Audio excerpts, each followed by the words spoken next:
আরে 1 ঘন্টা পর ঢুকে গেছে লাইভ করা কথা 1 ঘন্টা পর ঢুকে গেছে আপনারা মনে হয় পরেই করছিলেন 7:36 না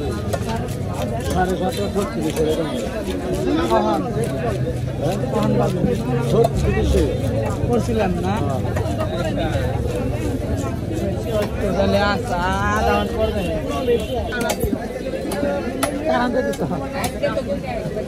আছে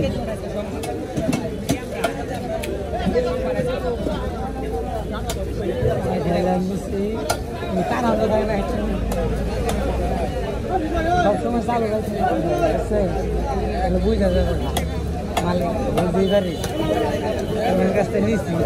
50 টাকা খাওয়াইয়া কেমনি নাকি